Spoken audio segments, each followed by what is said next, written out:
Hey, everybody, it's Dr. Shawn Tassone, America's holistic gynecologist and resident expert in all things hormones, author of the Hormone Balance Bible. You should go check that out on Amazon.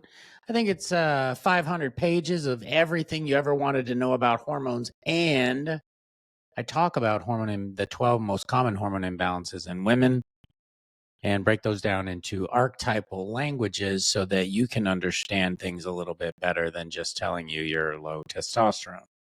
I also have a 6-step process for correcting hormonal issues called the Shines Protocol. It's a spiritual practice, hormonal modulation, informational, energetic medicine, nutrition, exercise, and proper supplementation. And I'm also seeing patients around the country via telemedicine. I'm currently licensed in about 40 states. If you go to Instagram and you go to my second pinned post at Shawn Tassone MD, you can find all the states that I'm currently licensed in. One medication that has gotten tons of publicity over the last 2 years that also has a lot of hatred to the point where women are not even really talking about it when they want to use it is Ozempic. Ozempic, Mounjaro, all those medications, semaglutide, tirzepatide are the generic names. And I kind of want to set the record straight. Obviously, no medication is without risk, right? I mean, we all know that. I mean, the number of deaths from Tylenol every year outpace even, there are no deaths from Ozempic, but Tylenol, there are a number of deaths per year. There have even been serial killers that have used Tylenol to kill people. And yet we don't have all this hatred in the world for Tylenol because it serves a purpose, as do these medications, these GLP1 medications. I look at these medications as a tool. And when presented to a patient, you have the ability to use them if you want to use them. And I think that the fear mongering, the hatred is basically being promoted by health and fitness people that are losing a shit ton of money because people aren't using them as much. And the reality is they should be happy to see this, because when I put somebody on a GLP-1 that say loses 50 pounds, I need them to have proper mindset. I need them to have a proper nutrition and exercise program. So I want to partner with health and wellness people to help these women stay with their weight loss, even during the maintenance phases and whatnot. And it's really unfortunate that we are demonizing this. Now, I just saw, first of all, many of the negative promoters, other than your health and wellness coaches, are your chiropractors. And they don't really understand the medication, I don't think. The issue is, and I just saw this on Instagram, there was a guy, I think he's a fitness person, he has no medical background, was talking about the black box warning that is currently on these medications. And it's a good place to start, because this guy was talking about the black box warning, and then he didn't even read the actual black box warning. He made something up. He was talking about the black box warning. Then he immediately went to how the medication has Gila monster venom in it, which is completely untrue. I mean, totally untrue. First of all, these medications, semaglutide and tirzepatide, let's redo the lesson. They are naturally occurring peptides, which means they can't really be patented. What they patented is the pen, the little button that you push. That's what's patented. It's the delivery system. And they patented those particular doses, so for Mounjaro, 2.5, 5, 7.5. Anyways, these medications can be compounded. They can be compounded safely, and they've been doing compounding of these medications for a long, long time. But let's read the black box warning. You will hear over and over and over again how these medications have caused women, men, to have thyroid cancer. I am not aware of one case of thyroid cancer that I've seen or heard of in humans. The black box warning for the risk of C-cell tumors of the thyroid was in rodents. Let me repeat that. The black box warning on a medication for humans was for a medullary thyroid cancer in rodents. So they made the assumption, which you shouldn't do, but they're just being overly cautious, is that because it was caused in rodents, that it could be caused in humans. It's never been documented that I'm aware of that these medications cause thyroid cancer, but you'll hear it all over the place. It was in rats, not humans. So they just said, if you have a personal history, not a family history, but if you have a personal history in yourself of thyroid cancer, I probably wouldn't use this medication. And it has to be medullary thyroid cancer. Then you hear about all these intestinal blockages, these gastroparesis, and how all these people are having all these intestinal issues. Now, I will say, one of the ways these medications work is they slow down your stomach transit. Is there a possible risk of gastroparesis or stomach paralysis? Of course, it is a possibility. Again, the people that are reporting these stomach issues, this gastroparesis, were previously diagnosed insulin dependent diabetics. And guess what? Gastroparesis is a potential risk of just having uncontrolled diabetes. Was it the diabetes or was it the Ozempic? There are multiple studies coming out that Ozempic is helping in so many other ways. Inflammatory diseases, neurological diseases. I think that unfortunately it got a lot of bad publicity in the beginning because of the celebrities using it and talking about it, as things usually do. It kind of pushed things into the limelight quickly, and then there was the shortage, and apparently people that had diabetes weren't able to get the medication, and that caused all kinds of hatred. Anyways, suffice it to say, there's plenty of medication around, plenty of doses.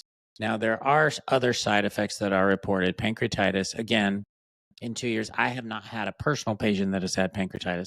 I've had some stomach pain, had to have a couple of patients go off. I have had a couple of allergic reactions like rashes. But apparently you can have changes in vision, hypoglycemia, and allergic reactions as well. I have not seen that. But as stated, the only contraindication for these medications right now that's in the black box warning is if you have medullary thyroid cancer or something called MEN2, which is a multiple endocrine neoplasia syndrome that, I mean, I think in my 25 years, the only case I ever saw was when I was at the VA as a resident or as a medical student, because that's a very rare thing to have. So let's talk about these different medications. And the ones that are currently on the market between semaglutide and tirzepatide, or Ozempic and Mounjaro, there's basically some small differences. Semaglutide and tirzepatide are both injectable medications. Now, there's a company out there called Willow, and they are run by an obese OBGYN who lost a bunch of weight. Good for him. But they're now coming out with these sublingual drops, and you're going to have a lot of companies out there that are doing these sublingual drops. They are completely unproven. They are completely made up. There's no evidence to show that they work. You're paying the same amount of money. It's like $200 to $250 a month. We know the injections work. So why on earth would you use sublingual tablets when they have absolutely no evidence of their stability, of their efficacy, or anything else? And companies that are pushing these things should be run out of business. I think it's unethical, and I don't think they should be doing it. But let's just say they're injectable drugs for the most part. You have Wegovy, which is, there are some oral forms, but there's no sublingual forms. Tirzepatide, while semaglutide is a GLP1 agonist, tirzepatide is a dual agonist medication that does both GLP and what's called GIP. So I use tirzepatide in my practice because I find the results to be a little bit better. Semaglutide, the GLP1. So here's the thing, GLP1, glucagon-like peptide 1. Basically, this isn't GLP1. It mimics GLP1. So whenever you hear of peptides are short chain amino acids that mimic medications, meaning they have a structure that's somewhat similar to cell GLP, but it mimics it in your body. And GLP reduces your appetite, slows your digestion, and it helps the liver regulate blood sugar. Now, there's a new one called resveratrol or something like that that's going to have 3 mechanisms of action, in that it helps you get rid of glucagon in the liver, and that's where you store your sugars, and that even has apparently more weight loss. But tirzepatide is going to target GLP and GIP receptors. That also improves your insulin sensitivity. And that's why I tend to use it, especially in women that have polycystic ovarian syndrome, because they are most of the time insulin resistant. And these women that are perimenopausal and menopausal that have that extra 10 to 20 pounds, that even if they work out, even if they eat right, they just can't seem to get rid of the belly fat. And it's because the belly fat, this is in men too, the belly fat acts as an endocrine organ and it makes you insulin resistant. And once you are in that insulin resistant phase, it's hard sometimes to get the weight to come off. So let's talk about these medications a little bit more. And we know that they work. I mean, how many people are on them that you know? I really try to get people to look past the negativity. Unfortunately, most of the stuff that's online, Instagram, TikTok, is all negative. I mean, you can go on for about 5 minutes and hard to find a positive message. Like I said, the platforms that are saying this are usually chiropractors, physical therapists, people that don't know anything about pharmacy because they don't have the training and they're just pandering to get likes and follows. But semaglutide, let's just talk about that because that's the more common one, the trade name being Ozempic.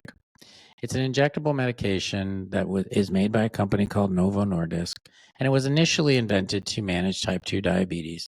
It improves your blood sugar levels in people with diabetes, and it helps decrease other associated health problems. So it helps decrease cardiovascular disease and stroke, and as another gain, it causes people to lose weight. So when you use it off label, which is what some doctors are doing, there's a couple of people out there promoting like microdosing. The problem that I have with microdosing is, first of all, microdosing would be like, so let's say you do Mounjaro or tirzepatide 2.5 milligrams. That's the starting dose. A microdose could be anything. It could be 0.5, it could be 1, it could be 1.5. You're using a smaller dose, usually a microdose, micro meaning small, but you're not going to usually lose weight with a microdose. So I don't use microdosing of these medications as a weight loss management. Now, I might consider doing it for the woman on maintenance or the woman that has inflammation that maybe needs help with her inflammatory processes. But I might also use dihydroberberine, and you can go back into my vault of stuff and look at the podcast I did on the differences between berberine and dihydroberberine. The women that are in my weight loss program that are on these medications, I also put them on dihydroberberine because I think it amplifies the effects, helps with the inflammation. And then as I transition them off the medication, I'll keep them on the dihydroberberine. So what is the usual course of action? I always say this, and I know I get a lot of shit for this, but I will say, don't ever get medications, GLP1 agonists, hormones, whatever, from a medical spa. Don't do it. Just don't do it. They're going to have shitty low prices because they need to get you in the door. Most of the time they're doing stuff like this. They have absolutely no freaking idea what they're doing. They went to some weekend course and they're adding it as a product line because they want you to come in and do Botox. And the plastic surgeons and the nurse practitioners that own these medical spas are basically doing it because they, if you lose weight on their product, then you might want to have a facelift or something. I think it's scary. I think that they are doing things they shouldn't be doing. And please, God forbid, don't go to these places for hormones, because a plastic surgeon has no freaking clue what they're doing when it comes to hormones. And usually they'll say they hired somebody like a nurse practitioner. I'm sorry. I don't mean to bash on nurse practitioners, because they are great. So are physician assistants. But when they work at a medical spa, they're hired to do other things like injections and things like that. So I would just stay away from those places when it comes to these medications. And I would actually not use an online company either, because here's what the online companies do, like Willow and Joy. What they do is they cannot pay their providers unless they see volume. You have to see volume patients. So they'll charge a membership fee. The membership fee might be, I think with Willow, it's like $299. Don't quote me on that, but that's what I thought I saw online. And it covers the medication. Well, the medication costs about $250. So do you think that they're making money if they're charging $299? The medicine's $250. They've got computers, they've got overhead, and they have to pay the NPs or whoever's answering the phones and talking to the patients. Do you think they're making any money if they don't do massive volume? No. Their whole product line, it's like Walmart. You have to do volume when you are in that model, or you will make no money. So they have to see a lot of patients. That's not what you want.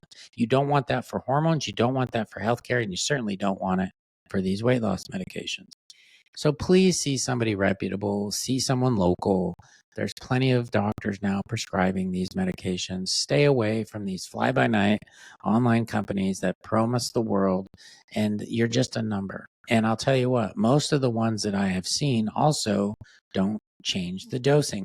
I can't tell you how many women I've seen that go to med spas who say they were on it for 6 months and they didn't lose any weight or 5 pounds. The reason for that is that they just give you the medicine and they say, see ya, and then you keep paying your membership fee. They don't ever check in with you. They don't do labs, and they don't see if you're losing weight. You should, on these meds, lose about 4 to 8 pounds a month. If you're not, you have to go up on the dose. So let's say you start on Mounjaro 2.5. And the first month you lose 8 pounds. Great. Next month, 2.5. And the next month you lose 6. Okay, 2.5. But then the following month you only lose 2. Okay, well, it depends on what your weight loss goals are. But then we also want to go up to the 5 milligram dose and so on. The other thing I wanted to talk about is this bullshit about muscle wasting and bone loss with these medications. The losing muscle mass isn't bullshit. You do lose muscle mass, but you lose muscle mass with any diet. So let's say you lose 10 pounds doing caloric restriction and walking. Well, about 2.5 of those pounds is going to be from muscle mass. With Mounjaro, it might be 3. Okay. So it's almost exactly the same, but they'll talk about it. They'll say, oh my God, 30% of your weight loss is muscle. Well, that's the same damn thing that happens with any other weight loss program. It's not these medications. It's the fact that you're restricting your calories. Now, obviously, if you consume protein and you're lifting weights, I can't tell you the number of women that I have treated with these medications that feel so much better. They go back to the gym because they feel better. They don't have the muscle aches and pains. They are losing weight and they just feel better. So they go work out. To me, that's a win-win, especially if you're monitoring kidney, liver function, hemoglobin A1C, fasting glucose, and stuff like that. The other thing with these medications is they're not made to make you be hypoglycemic. I don't think I have seen one patient of mine, anyways, that is hypoglycemic, meaning their blood sugars are too low. We throw around that word hypoglycemia all the time. I can't tell you how many women I've got hypoglycemia. Do you really? No, you don't. And I'm going to tell you why. Because if you did, you'd be on an ambulance. People that have actual hypoglycemia go unconscious because of their hypoglycemia. people that say they have hypoglycemia might feel a little lightheaded on a Thursday and they go, oh, my sugar must be low. And then they eat something, but they weigh 215 pounds. That's not hypoglycemia. That's not what that is. These are the same women that carry around their big Stanley cups, drinking massive amounts of water because they think that's going to make them lose weight. Look, there are things that work for some people that don't work for other people. The thing that I want to stress in this little discussion is that you are you and you are an individual, and what works for your neighbor may not work for you. And that's why these medications give women another tool for some of them that have really resistant weight issues. I will tell you of my journey, I got up to 218 pounds, and that's the biggest I've ever been about 2 years ago. And I just was like, you know what? I'll be perfectly honest. I'm not a big person that goes and works out. I spent a couple of years doing the whole F45 and I actually really liked it. But I got injured. I'm 55 years old and it, was wear and tear on my joints and I couldn't keep doing it. So I stopped, gained a bunch of weight, and I needed help because my blood pressure was up, my cholesterol was out of whack, and I just generally felt like crap. So I started on these medications and I got down to 178. So I lost 40 pounds. And everybody told me at 178 that I looked too thin, which I thought was funny because 178, you don't think of somebody at 178 as being thin. But when you're used to seeing somebody 40 pounds heavier, you might think they look a little gaunt. And I think my body has since normalized itself at about 188. So I gained about 10 pounds back, but I've stayed there for 2 years. And what I do, for me personally, my maintenance is I'll do a dose once a month. And I keep pushing it back, so maybe once every 5 weeks. And I find that that's plenty for me. I don't need any more than that. Some women, like I said, they'll do a 1 milligram dose, but they like the once a week dosing. Eventually, I try to get people off. That's another thing that people complain about. That as soon as you come off, you'll gain all the weight back. Now, what I'm going to tell you is the same damn thing I see at these medical spas. They will, all of a sudden, you'll stop paying your membership fee, or these online companies, you don't get your medication anymore. You stop cold turkey. Of course, you're going to rebound because you stopped cold turkey. What you're supposed to do, let's say you got up to a 7.5 milligram dose. You're supposed to stair step back down. 5 milligrams, 5 milligrams, 2.5, 2.5. Then you come off of it. And for some people, they will rebound. But again, some people rebound doing anything. Beach body, whatever. You fall off the wagon, you can gain weight back. This is why I try to get my people in with a mindset coach, a nutritionist, somebody that can help keep you accountable, a trainer, and work in with that. And this is a lesson for all of us. It's all about mindset once you lose the weight. But these people that criticize those of us that have been overweight are usually not people that have ever been overweight themselves, or they just assume the N of one because it worked for them. Well, they're an expert.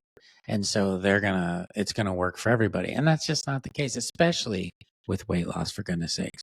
There are so many different possibilities and ways to do things. This is just a tool. These medications are just another tool. And I wish we could get past the negativity, past the hatred, and just see these for what they are. For people that have the opportunity to use them. Let's say I had a lady a year and a half ago lost 80 pounds. Now, you tell me, 8 months out of her life on these medications, is her risk of heart disease down? Yes. Is her risk of stroke down? Yes. Is the wear and tear on her joints better? Yes. Is the inflammation in her body down? Yes. Why on earth would you give her a hard time for losing 80 pounds, no matter how she did it? I mean, she's better off. Now, yeah, we need to work with her to help her keep this weight off. And that's why I'm saying this is when the nutritionists, the health coaches, all these people should come in and say, let me help you, Dr. Tassone. Let me partner with you. Let me partner with your patients. I have this great program that I've developed that can help these women post medication. And I can work with you if she needs to go back on the medicine or whatever. It's all about the patient. But we all get butthurt because we lose money. And, that's a driving force in any business. I get that. So to summarize this, these medications have side effects. Absolutely. So does Tylenol. So does Motrin. So do pain meds. Nobody's denying that these medications have side effects. The side effects have been really overblown by certain parts of the community that want to scare people. And I'll tell you what, it happens all the time. Talking about stuff like this in a positive way doesn't get me any followers, but talking about things negatively, like if I went online right now and I did a post that estrogen is horrible and it causes breast cancer, I bet you I would get more likes than if I went out there and said what I usually say, and that estrogen doesn't cause breast cancer, because people want negativity. They glom onto it. The algorithm pushes it.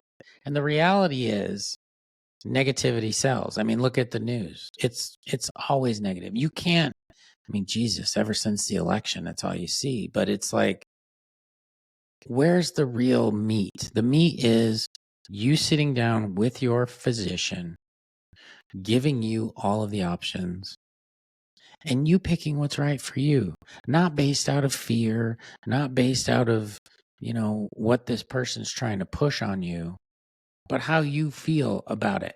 Trying to make that, I wouldn't offer this to you as a patient if I thought it was going to kill you or harm you in any way.